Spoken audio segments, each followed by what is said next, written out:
उत्तर प्रदेशचे जिगरबाज मुख्यमंत्री माननीय श्री योगी आदित्यनाथजी यांचे या मंचावर या ठिकाणी आगमन झालेले आणि त्यांचा सत्कार या ठिकाणी करण्यात यावा अशी मी विनंती करते। भारतीय जनता पार्टी महायुतीचे उमेदवार माननीय रामभाऊ सातपुते यांच्या शुभ हस्ते त्यांचा या ठिकाणी सत्कार या मंचावर संपन्न होतोय। याचबरोबर अध्यक्ष माननीय श्री नरेंद्रजी काळे यांच्यासह भाजपच्या वतीने त्यांचा या ठिकाणी या मंचावर सत्कार संपन्न होतोय। आजच्या या कार्यक्रमाचे अध्यक्ष माननीय श्री उत्तर प्रदेशचे मुख्यमंत्री माननीय श्री योगी आदित्यनाथजी यांचा सत्कार या मंचावर या ठिकाणी भारतीय जनता पार्टी पक्षाच्या वतीने माननीय श्री नरेंद्रजी काळे यांच्या शुभ हस्ते या ठिकाणी संपन्न झाला आणि यानंतर या ठिकाणी मी मंचावर आमंत्रित करते हिंदुत्वाचा दगदगता विचार कृतीत उतरवणारे हिंदू नायक माननीय श्री योगी आदित्यनाथजी यांना जोरदार टाळ्याने आपण त्यांचं स्वागत करणार आहोत।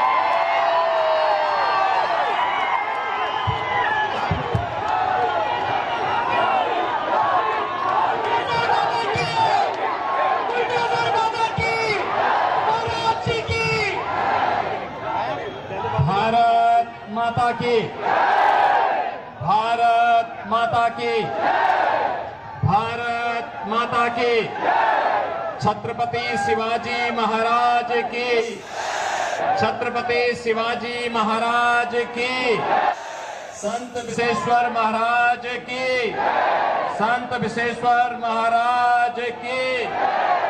जय श्री राम, जय जय श्री राम। मंच पर उपस्थित भारतीय जनता पार्टी के प्रदेश के अध्यक्ष अत्यंत कर्मठ कार्यकर्ता से चंद्रशेखर बावनकुळे जी, सांसद सोलापुर श्री जय सिद्धेश्वर महास्वामी, मंच पर उपस्थित यहां के विधायक श्री सुभाष देशमुख, श्री विजय कुमार देशमुख जी, श्री सचिन को कल्याण शेट्टी जी, माननीय मंत्री चंद्रकांत दादा पाटिल जी,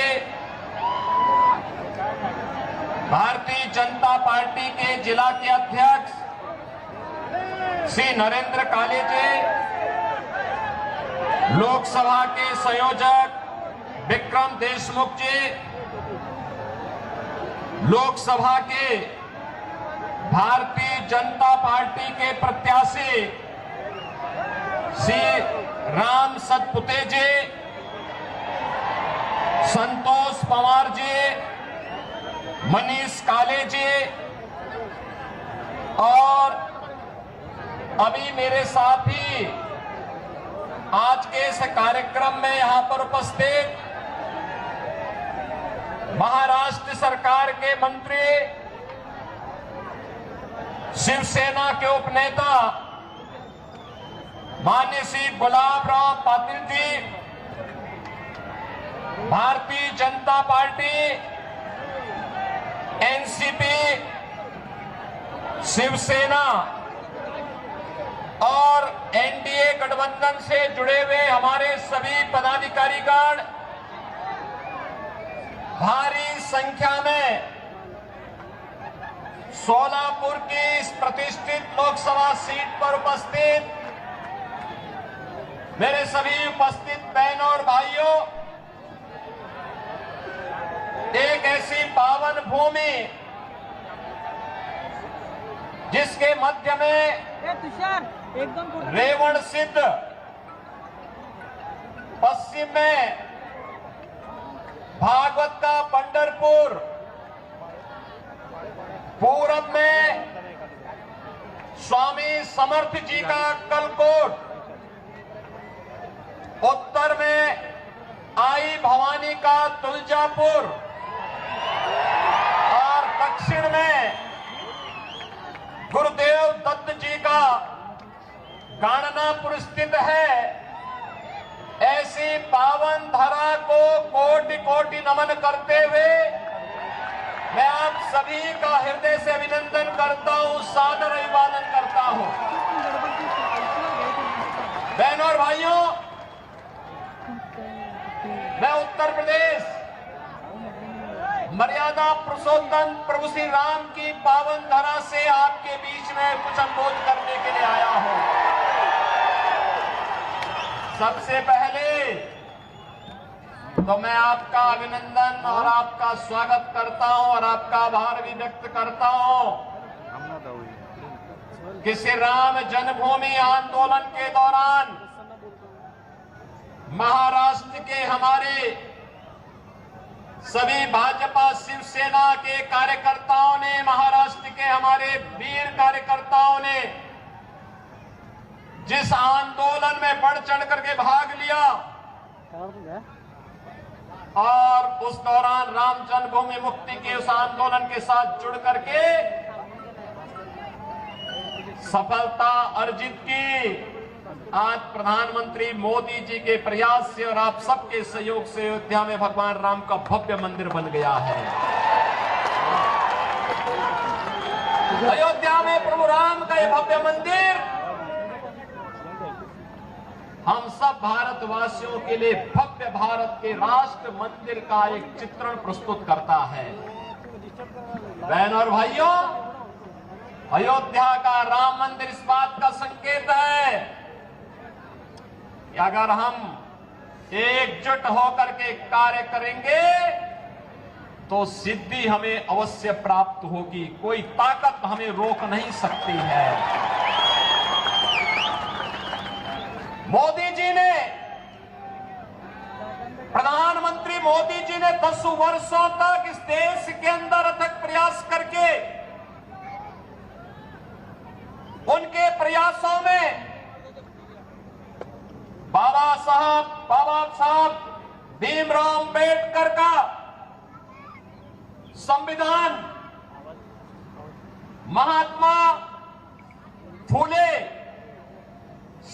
सावित्रीबाई फूले और सरदेव बाला साहब ठाकरे के विचारों की प्रेरणा प्रधानमंत्री मोदी जी के एक एक कार्य में झलकती है और उसी का परिणाम है पूरे देश के अंदर चारों ओर एक ही स्वर से लोग आवाज उठा रहे हैं। बहनों और भाइयों, 2 चरणों के चुनाव संपन्न हो चुके हैं। 543 में से 191 सीटों पर चुनाव हो गए। उत्तर, दक्षिण, पूरब, पश्चिम चारों ओर मुझे जाने का अवसर प्राप्त हुआ। कल ही मैं वेस्ट बंगाल में था। बहनों और भाइयों, मैं कह सकता हूं चारों ओर एक ही स्वर गूंज रहा है। अकेले उत्तर प्रदेश में 80 लोकसभा सीट है और चारों ओर एक स्वर से आवाज आ रही है कि फिर एक बार मोदी सरकार का, ये मोदी सरकार का जो स्वर गूंज रहा है वैसे ही नहीं गूंज रहा है। 10 वर्ष तक बाबा साहब भीमराव अंबेडकर के संविधान की पूजा करते हुए, महात्मा फूले के सामाजिक न्याय को अंगीकार करते हुए, सावित्रीबाई फूले के महिला सशक्तिकरण के अभियान को आगे बढ़ाते हुए और सरदेव बाला साहब ठाकरे के हिंदुत्व की प्रचंड ज्वाला को आगे बढ़ाते हुए जो संकल्प मोदी जी ने किया है, आज उसका परिणाम हम सबके सामने है। 140 करोड़ भारतवासियों का दुनिया के अंदर सम्मान बढ़ा है। भारत की सीमाएं सुरक्षित हुई है। एक सुरक्षित भारत किस रूप में सुरक्षित हुआ है? आज कोई भी देश, कोई भी दुश्मन भारत की सीमा का अतिक्रमण नहीं कर सकता। आतंकवाद, नक्सलवाद समाप्त। अगर कहीं जोर से पटाखा भी फूटता है तो पाकिस्तान पहले सफाई देता है कि मेरा हाथ नहीं है, क्योंकि इसे मालूम है ये नया भारत है, छेड़ता नहीं है, लेकिन अगर कोई छेड़ेगा तो फिर उसको छोड़ता भी नहीं है।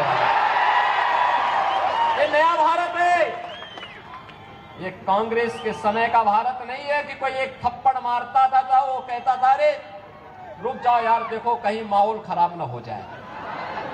ऐसा नहीं है, अगर कोई थप्पड़ मारेगा तो जोरदार घूंसे से उसका जबड़ा तोड़ने की हिम्मत आज का भारत रखता है। और इसलिए बहनों और भाइयों, मैं आज आप सबको यही कहने के लिए आया हूं, डेवलपमेंट का कार्य मोदी जी ने 10 वर्ष में जो तैयार किया है, ये विकसित भारत की आधारशिला बन चुका है। भारत आज दुनिया की सबसे बड़ी उभरती हुई अर्थव्यवस्था के रूप में स्थापित हुआ है। कौन ऐसा सच्चा भारतीय होगा जो अपने देश को विकसित भारत के रूप में न देखना चाहता होगा। हर भारतवासी की इच्छा है, क्योंकि जब मेरा देश आत्मनिर्भर होगा, विकसित होगा, तो हर चेहरे पर खुशहाली होगी, हर नौजवान के हाथ में रोजगार होगा, हर किसान आत्मनिर्भर होगा, हर बहन और हर माताएं, हर बेटियां स्वावलंबन की ओर अग्रसर होंगी, हर श्रमिक खुशहाल जीवन व्यतीत करेगा, हर व्यापारी का व्यापार बढ़ेगा। और यही तो मोदी जी चाह रहे हैं। इसी भारत की परिकल्पना को साकार करने के लिए वे प्रयास कर रहे हैं। कांग्रेस ने तो गरीबी हटाओ का नारा दिया था, 65 वर्षों में गरीबी नहीं हटा पाए। मोदी जी ने मात्र 10 वर्ष में 25 करोड़ लोगों को गरीबी रेखा से ऊपर उठा करके खुशहाल जीवन व्यतीत करने के लिए छोड़ा। आज बहनों और भाइयों, पूरे देश के अंदर 80 करोड़ लोगों को फ्री में राशन मिल रहा है, 60 करोड़ लोगों को 5 लाख रुपए की आयुष्मान भारत की सुविधा मिल रही है,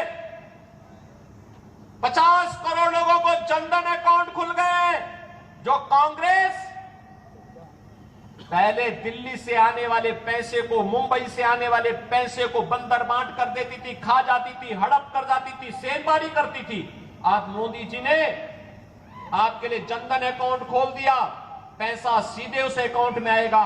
कांग्रेस के लोगों को अब उसमें सेंधमारी करने का अवसर नहीं मिलेगा। बहनों और भाइयों, 12 करोड़ किसानों को किसान सम्मान निधि, 12 करोड़ घरों में शौचालय बन जाना, 10 करोड़ घरों में उज्ज्वला योजना का एलपीजी का सिलेंडर फ्री में पहुंच जाना और 4 करोड़ गरीबों को एक प्रधानमंत्री आवास मिल जाना, 2.5 करोड़ घरों में बिजली की रोशनी पहुंच जाना, इंफ्रास्ट्रक्चर में highway, railway, metro, rapid rail, IIT, IIM, triple IT, NIT, world class university, one district one medical college और एम्स की जो श्रृंखला पूरे देश के अंदर खड़ी हुई है, ये नए भारत को विकसित भारत के रूप में प्रस्तुत करने की आधारशिला है। और इसीलिए आज मैं कहने के लिए आया हूं, बहनों और भाइयों, विकास भी है, गरीब कल्याण भी है, सुरक्षा भी है, सम्मान भी है, और उससे भी बढ़कर के है आपकी आस्था का सम्मान। क्या अयोध्या में प्रभु रामलला का मंदिर ये कांग्रेस के लोग बना पाते क्या? ये लोग बना पाते क्या? इनसे उम्मीद करते हैं क्या? कांग्रेस के लोग तो क्या कहते थे राम हुए ही नहीं, और जब राम मंदिर बन गया तो फिर कहते थे कि मंदिर की डेट कब, जब राम मंदिर के लिए जब फैसला हो रहा था तो ये क्या कहते थे कि अगर फैसला होगा तो खून की नदियां बहेंगी। अरे हमने कहा देखो हम हैं यूपी में, चिंता मत करो, खून की नदियां नहीं, एक मच्छर भी नहीं मरने वाला, चिंता मत करो। बहनों और भाइयों, यूपी में पिछले 7 वर्ष में एक भी दंगा नहीं हुआ।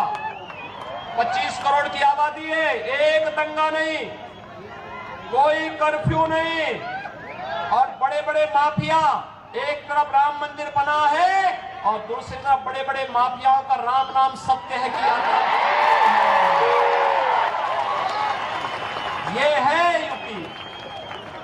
लेकिन मैं केवल आपसे कहने के लिए आया हूं ये लोग आपकी आस्था का सम्मान नहीं कर सकते, कांग्रेस के लोग नहीं कर सकते। वो लोग आपको गुमराह कर रहे हैं बहनों और भाइयों। ये वही कांग्रेस है जिसने राम के अस्तित्व पर प्रश्न खड़ा किया था, और यही कांग्रेस है जिसने हिंदुओं को अपमानित करने के लिए हिंदू आतंकवाद का शब्द भी दिया था। हिंदू आतंकवाद, क्या हिंदू आतंकवादी होता है क्या? ये कांग्रेस के लोगों को क्या हो गया था? यूपीए की सरकार थी और तब इन्होंने हिंदू आतंकवाद शब्द भी दिया था। और आप याद करिए कौन व्यक्ति था देश का गृह मंत्री उस समय, याद करिए। उसी के लोग, उसी के परिवार के लोग आज चुनाव लड़ने के लिए यहां पर अपने खूनी पंजे के साथ आपके बीच में आए होंगे, और उसी से सावधान करने के लिए मैं आपके बीच आया हूं, आपसे कहने के लिए। उस समय इन्होंने कहा था, जब मालेगांव के विस्फोट हो रहे थे, तब इन्होंने कहा था इसमें योगी आदित्यनाथ का भी नाम होगा, हम सीबीआई का रेड कराएंगे। हमने कहा एक बार प्रमाण के साथ भेजना मेरे पास थोड़ा। अपने कृत्यों पर इनको कभी पश्चाताप नहीं होगा। और बहनों और भाइयों, हिंदुओं को अपमानित करने के लिए, हिंदू आस्था पर कुठाराघात करने के लिए इन्होंने क्या कुछ नहीं किया है। कांग्रेस साथी तो 65 वर्षों तक शासन करने का उसे अवसर मिला था। वह भारत को दुनिया की एक बड़ी ताकत बना सकती थी, देश को नक्सलवाद, आतंकवाद से मुक्त कर सकती थी। लेकिन आतंकवाद की जड़ कांग्रेस, देश के अंदर नक्सलवाद की समस्या कांग्रेस ने दी, गरीबी कांग्रेस ने दी, भ्रष्टाचार कांग्रेस ने दिया, देश की सुरक्षा में सेंध कांग्रेस ने लगाया। और अब तो कांग्रेस अपने घोषणा पत्र के माध्यम से ओबीसी, अति पिछड़ी जाति यानी पिछड़ी जाति के आरक्षण पर और अनुसूचित जाति जनजाति के आरक्षण पर भी सेंधमारी करने का प्रयास कर रही है। कांग्रेस का घोषणा पत्र बताता है, वह कांग्रेस का घोषणा पत्र क्या कहता है? कांग्रेस का घोषणा पत्र इस बात की पुष्टि करता है कि यूपीए सरकार के समय कांग्रेस ने यही प्रयास किया था। उस समय उसने जस्टिस रंगनाथ मिश्रा के नेतृत्व में एक कमेटी बनाई थी, और कमेटी ने कहा था कि पिछड़ी जाति के लोगों को मिलने वाले 27% आरक्षण में से 6% मुसलमानों को दे देना चाहिए। क्या हम अपने पिछड़ी जाति के लोगों के हक को किसी दूसरे को बांटने देंगे क्या? हिंदुओं का आरक्षण किसी को मिलना चाहिए क्या? और सच्चर कमेटी गठित करके इन्होंने मुसलमानों की कुछ जातियों को अनुसूचित जाति में शामिल करने का प्रयास किया था। वो तो भारतीय जनता पार्टी थी, विरोध किया था, तब ये बच पाया था। आज गुमराह कर रहे हैं कांग्रेस के लोग। ये अनुसूचित जाति, जनजाति और पिछड़ी जाति के आरक्षण में सेंध लगाने के लिए आज कांग्रेस ने साजिश रच दी है, और इसीलिए अब वह तमाम प्रकार के झूठ का सहारा ले रही है। और बहनों और भाइयों, मैं इसीलिए आपसे कहना चाहता हूं, कांग्रेस के नेतृत्व में जो महागठबंधन बना है देश के अंदर, बहनों और भाइयों, ये देश की महासमस्या है। इस समस्या को जितनी जल्दी आप अपने से दूर कर पाएंगे, देश उतनी तेजी के साथ आगे बढ़ पाएगा। ये भारत के विकास का बैरियर है। ये आतंकवाद, नक्सलवाद की समस्या में सबसे बड़े बैरियर है। ये देश के अंदर आपको बांटेंगे। पहले कांग्रेस गुमराह करने के लिए क्या कार्य कर रही है, इसके लिए इसने आपको क्या एक झुंझुना पकड़ाया है। ये कह रही है पहले जातीय जनगणना करेंगे, जातीय जनगणना करके हिंदुओं की जातियों को आपस में लड़ाएंगे, फिर आपस में लड़ाने के बाद जब आरक्षण का मुद्दा इनके मुद्दे से अलग हो जाएगा, उसमें लोगों का ध्यान आपस में लड़ने में ही हिंदू लड़ने लग जाएगा, उसके बाद चुपचाप आपके हक पर ये उसको मुसलमानों को देने का काम करेंगे। और फिर भारत के इस्लामीकरण का, तालिबानीकरण की एक रूपरेखा अपने घोषणा पत्र के अनुसार कांग्रेस तैयार कर देगी। हमें कांग्रेस के इस मंसूबे को सफल नहीं होने देना है।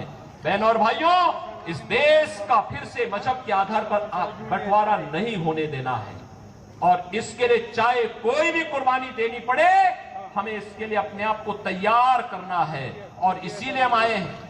आज जो परिवर्तन आपको देश के अंदर देखने को मिल रहा है, ये परिवर्तन का नेतृत्व करता, इसके सारथी हैं देश के प्रधानमंत्री मोदी जी। और आज हमारा दायित्व बनता है 10 वर्ष तक बिना रुके, बिना डिगे, बिना झुके मोदी जी ने देश के विकास के लिए 24 घंटे 365 दिन लगातार 10 वर्ष तक काम किया है। और आज इसीलिए मैं आपसे अपील करने के लिए आया हूं, अगर मोदी जी अपने स्तर पर मेहनत करते हैं, कार्य करते हैं, देश के लिए सोचते हैं, नेशन फर्स्ट के लिए कार्य करते हैं, मोदी जी नेशन फर्स्ट की बात करते हैं और कांग्रेस और उनके गठबंधन के लोग फैमिली फर्स्ट की बात करते हैं। यही अंतर है। मोदी जी देश की बात करते हैं, वे परिवार की बात करते हैं।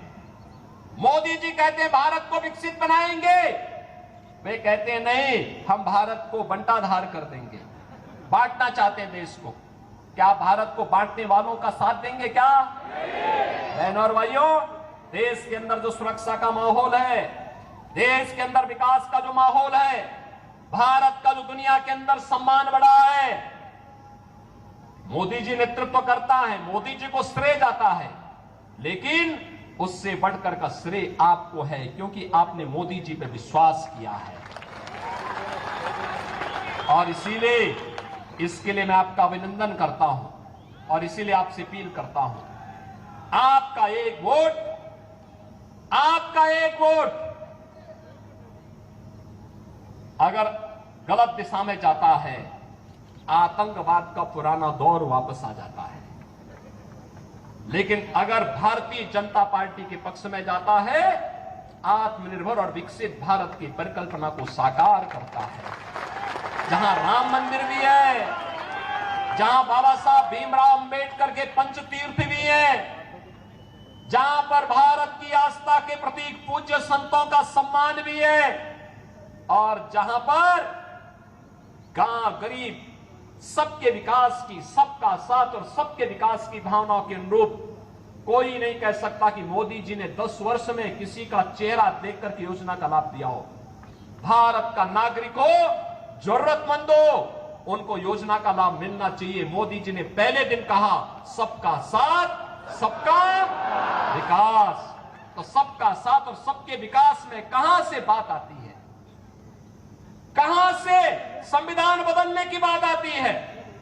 मोदी जी तो बाबा साहब भीमराव अंबेडकर के संविधान की पूजा करते हैं। याद करिए, जब भारत का नया संसद बन रहा था, मोदी जी बाबा साहब भीमराव अंबेडकर जी के संविधान को सिर पे रख करके लेके जा रहे थे, कह रहे थे हमारे भारत का सबसे पवित्र ग्रंथ है, स्वतंत्र भारत का सबसे पवित्र ग्रंथ है। क्या कांग्रेस के लोगों ने कभी ये काम किया? कभी नहीं किया, करेंगे भी नहीं। इन्होंने तो बाबा साहब भीमराव अंबेडकर का जितना अपमान कांग्रेस ने किया, किसी और ने किया ही नहीं होगा। और इसलिए बहनों और भाइयों, इनके बहकावे में आने की आवश्यकता नहीं। याद रखना, जिन लोगों ने राम मंदिर के मार्ग में रोड़े अटकाए हैं, जिन लोगों ने हिंदुओं को आतंकवादी कहा है, हमारा वोट अगर उनकी तरफ जाता है तो बहनों और भाइयों, आने वाली पीढ़ी कभी हमें माफ नहीं करेगी, कभी माफ नहीं करेगी। और इसीलिए मैं आपसे अपील करने के लिए आया हूं, पूरे देश के अंदर जो आवाज है, एक ही आवाज है, एक ही स्वर है, जो राम को लाए हैं हम उनको, जो राम को लाए हैं हम उनको लाएंगे। और मोदी जी 500 वर्षों के बाद प्रभु राम को अयोध्या में विराजमान कराए हैं। और इसीलिए मैं आप सबसे अपील करूंगा कि मोदी जी को फिर से हम देश की सत्ता सौंपेंगे। ये सोलापुर का संकल्प होना चाहिए। सहमत है? सहमत है? सभी लोग सहमत हैं? श्री राम भाई सतपुते को भारी बहुमत से विजयी बना के भेजेंगे, लेकिन आपको घर घर जाना पड़ेगा, मोदी जी का प्रतिनिधि बन करके जाना पड़ेगा। जाएंगे? चंद्रशेखर बावन फुले जी का प्रतिनिधि बन करके जाना पड़ेगा, जाएंगे? श्री देवेंद्र फडणवीस का प्रतिनिधि बन करके जाना पड़ेगा, जाएंगे? मुख्यमंत्री शिंदे जी का प्रतिनिधि बन करके जाना पड़ेगा, जाएंगे? सभी लोग सहमत हैं? बहनों और भाइयों, बहुमत से विजयी बनाएंगे तो आपको भी हम आश्वासन देते हैं, जैसा परिवर्तन आपको यूपी में दिखाई दिया है वैसे ही परिवर्तन का देश के अंदर भारतीय जनता पार्टी सरकारों के अंदर देखने को मिलेगा। सहमत है ना? सभी लोग सहमत हैं? तो फिर मेरे साथ बोलेंगे, भारत माता की, भारत माता की, भारत माता की, वंदे वंदे वंदे।